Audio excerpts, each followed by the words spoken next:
Are you looking to fix your posture? You've been Googling all over the internet trying to work out the best exercises. Now you've stumbled onto YouTube to see the ultimate exercises to change, that forward stooped posture that you've developed with computer work, and you've come across Bryan Johnson, the man that has invested millions and millions of dollars into how to optimize your health, including your posture. From that, he's come out with two key exercises that he feels has really changed his posture. So today, what we're going to do is break down those exercises, what muscles they target, and how they actually affect your body, as well as the current literature and what exercises physios and chiros really use to optimize health and posture. And then we'll tie the whole thing together and how you can use it to benefit yourself and fix your posture. So first up, and his main exercise that he really loves is for the suboccipitals, the muscle right up here at the base of your skull. Now for this, what he's doing is he's kind of doing a forward jutting motion against the resistance of his hands and sort of creating tension on those muscles as he does that. Now he does give a warning, which is really, really good, talking about start slow and easy, only 3 times a week to build this up. The reason being that those muscles are actually key muscles in tension headaches. So what happens with these muscles, when you're in a forward stooped posture and your head sort of has to balance as your neck travels forward, it actually tilts your head up, and that's where those muscles develop a lot of strain. So those muscles, they're not really in the literature seen as postural muscles. They're more of muscles to create leveling through your neck and your skull. So the actual key muscles to change the neck posture instead of address the muscles that affect tension headaches is actually your deep neck flexors. These are some key muscles in here, and they sort of go from one vertebral segment to the next, and they control balance through the cervical spine. When these don't work properly, your head will jut forward because your sternocleidomastoid, scalenes, and sort of suboccipital muscles here, they all become tight, hypertonic, causing pain and pulling your head into the wrong position. So should we be doing those exercises to sort of work on these? It could definitely help, because if those muscles are stronger, it will decrease how quickly they fatigue from poor posture and stop creating tension headaches so quickly.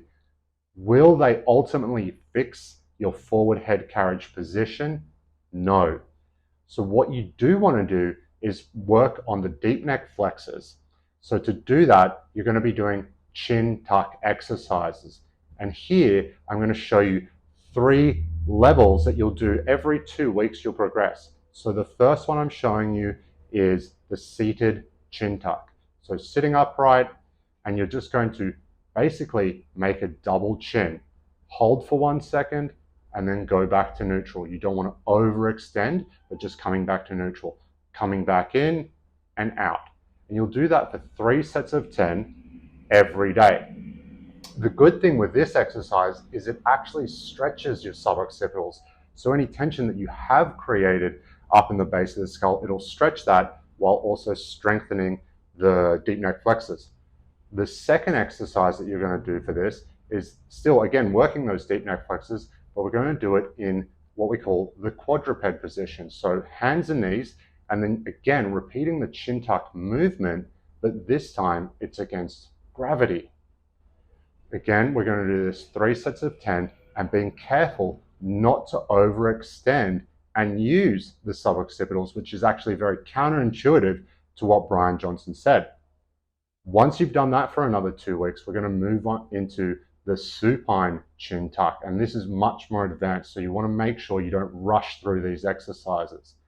So for this one, laying on your back, chin tuck like you've been doing, and then just very gently lift your head while maintaining that chin tuck about 1 centimeter, hold for a second, and back down. That's 1 rep, and we're going to do 3 lots of 10 of this exercise.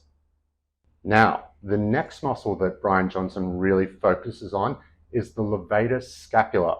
And so this muscle runs pretty much from the side of the vertebra down to the upper border of the shoulder blade here. Again, this is actually a key player in creating pain when it's too tight. Its job is to draw the shoulder blade straight upwards, and so it can create that really tight trapezius feeling, which also, when they're really tight and full of knots, create neck pain. So why we would actually want to train this for posture is beyond me, because this is a muscle that is actually dysfunctional if there's too much tone through it. So what muscles do we actually want to do instead of the levator scapula? So ideally, we want to train the muscles that connect to the shoulder blade, the scapula, to move it around correctly so that we actually reduce the strain on the levator scapular muscle. So there's two key muscles we want to train for this. One is the serratus anterior muscle, which runs from the side of the shoulder blade around to your ribs. And its job is to protract and draw around the rib cage, the shoulder blade, as you reach forward or reach overhead. When it's dysfunctional, the levator scap actually takes over and elevates, forcing the levator scap and the trapezius muscle to work too hard. Again, like the suboccipitals, if we build strength in the levator scap, it won't fatigue as quickly. However, if this is the dominant muscle, it's going to create really poor movement habits, and eventually things like impingement in the shoulder and headaches, things like that will develop if you do that exercise in isolation. So how do we strengthen the serratus anterior? Well, my favorite is actually called the push-up plus or scap push-ups. And as you can see here, what we're doing, we get into the top of a push-up position, or if you can't actually do push-ups, it's fine to drop to your knees. And we're going to keep the arms straight, drop the chest through so the shoulder blades come together, and then keeping the arms straight again, driving through, pushing forward so that the shoulder blades round around the rib cage, and then coming back. So dropping the shoulder blades in together and then all the way out. And we'll do 3 sets of 10 of that.